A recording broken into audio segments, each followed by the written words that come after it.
எல்லோருக்கும் வணக்கம். எங்களுடைய சும்மா ட்ரிப் ஆரம்பத்திலிருந்து எங்களோட பயணம் செய்த ஜெயண்ணா இப்ப எங்களோட இல்லை, அது பல பேருக்கு தெரிஞ்சிருக்கும். அவருடைய 1ஆம் ஆண்டு நினைவு நாட்கள் இன்றைக்கு அவரை நினைவு கூறும்ன்றதுக்காக இந்த சின்ன ஒரு காணொலி. பொங்கல் சாப்பிட காலையில இருந்து வெயிட் பண்ணா இந்த கேமரா கொண்டு வாங்க இழுத்து கொண்டு வந்துட்டாங்க. அவர் எங்களுடைய நிறைய காலம் எங்களோட பயணம் செய்தவர் அப்படின்னு நான் சொல்ல மாட்டேன். குறுகிய காலம் தான் அவரோட பயணம் செய்தவர்கள்.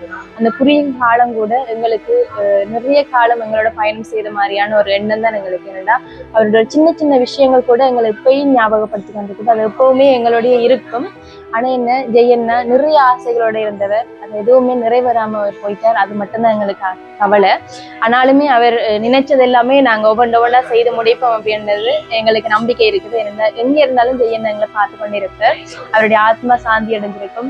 சும்மா ஒரு ட்ரிப் நேர்கள் எல்லாருக்குமே அன்பான வணக்கம். பில் கேட்டிருந்தோம், ஆனா பில் கொடுக்கறது இல்லை அப்படின்னு சொல்லிட்டாங்க. எனக்கு ஒரே ஒரு கவலை தான், ஏன் இவ்வளவு ஆசைகளோட இருந்தவர், நல்ல ஒரு அண்ணா, ஏன் அவரை கடவுள் இவ்வளவு விரைவாக கூப்பிட்டார் அப்படின்றதுதான்.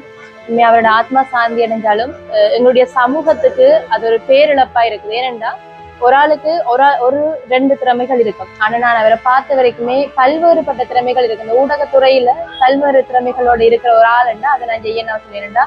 ஒரு ஆர்ஜியா, ஒரு விஜியா, ஒரு ப்ரொடியூசரா, ஒரு கவிதை எழுதுற ஆளா, எது கேட்டாலுமே எந்த நிறம் போனாலுமே அன்னொரு சின்ன கவிதை வந்தா உடனே எழுதி தருவார். அப்படியான ஒரு திறமையான ஒரு ஆள் பண்ணவர். ஜெயண்ணாவோட இழப்பு அப்படின்றது எனக்கு மட்டும் இல்ல, ஒட்டுமொத்த சமூகத்துக்குமே பேரிழப்பா இருக்குது.